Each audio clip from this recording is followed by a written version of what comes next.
আসসালামু আলাইকুম। আমি দরিদ্র সাগর বলতেছি ইতালি থেকে। যারা নিয়মিত আমার ভিডিও দেখেন তাদেরকে জানাই সাধুবাদ, এবং যারা নতুন ফলোয়ার আমার ভিডিও দেখতেছেন তাদেরকে একরাশ ভালোবাসা দিয়ে শুরু করছি আজকের ভিডিওটা। তো ইতালিতে যারা নুলস্তার আশায় বসে আছেন বা নুলস্তা পাবেন, অনেকের আত্মীয় স্বজন নুলস্তা উঠাইছে। এখন দেখেন যে যারা উঠাইতে পারে এরা নুলস্তা উঠায়, যারা উঠাইতে পারে না তারা নুলস্তা উঠায়। এখন মূলত কোন কাজে আসলে ইতালির নুলস্তাগুলো কাজ করতেছে, কোন কাজে আপনার নুলস্তা কাজ করতেছে না, এই বিষয় নিয়ে আজকে কথা বলব। আপনি স্পন্সর কাটছেন 2022 সালে, এখন এই স্পন্সর কোনোভাবেই কাজ হইতেছে না। স্পন্সর কাটছেন এগ্রিকালচারের, স্পন্সর কাটছেন আপনার বিভিন্ন বিষয় দিয়ে কাটছেন, কিন্তু আপনার স্পন্সর কোনো কাজ করতেছেন।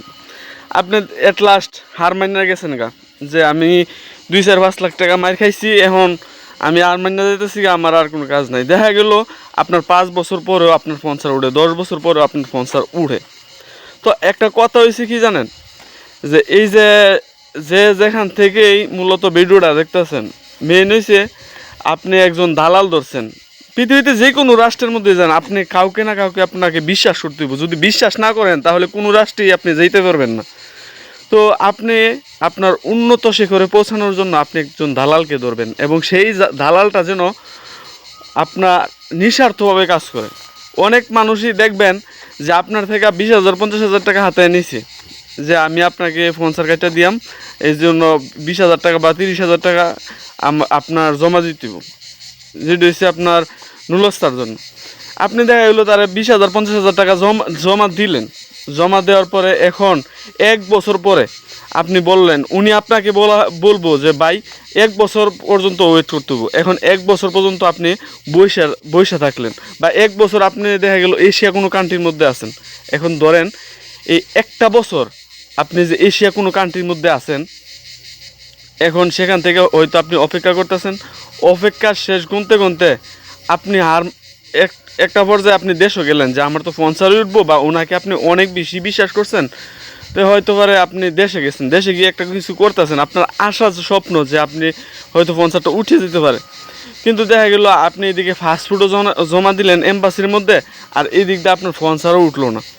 এট লাস্ট দেখা গেল কি, যে আপনার দেশে কৃষিকাজ ছাড়া কোনো উপায় থাকবে না। হইতে পারে আমি আপনাকে কথাটা বুঝাইতে পারছি। ধরেন আপনার একটা স্পন্সর উঠছে, উঠার পরে আপনার কিছু ডকুমেন্ট দিল, বলো যে আপনি এম্বাসির মধ্যে জমা দেন। এম্বাসির মধ্যে জমা দেওয়ার পরে আপনি কিছুদিন ওয়েট করলেন আপনার পাসপোর্ট সহ। সেখানে কিছুদিন আগেও এরকম দেখছি আর কি, দেখার পরে দেখা গেল আপনার যে আপনার ফাস্টফুডও নাই, আপনার এদিকে আপনার নুলস্ত উঠতেছেন। ঠিক আছে, আপনি বৈশা থাকলেন, এইদিকে আপনার কোনো কাজই হইল না।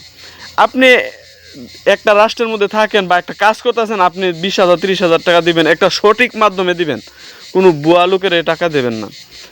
দেখা গেল এখন বুয়া সঠিক বলা যায় না, কারণ এটা হচ্ছে সম্পূর্ণ নির্ভর করে আপনার ভাগ্যের উপর। ভাগ্যের চাকা কখন যে কীভাবে ঘুরবে কেউ বলতে পারবে না, সেটা আপনি নিজেও বলতে পারবেন না, স্বয়ং আপনার সৃষ্টিকর্তা ছাড়া।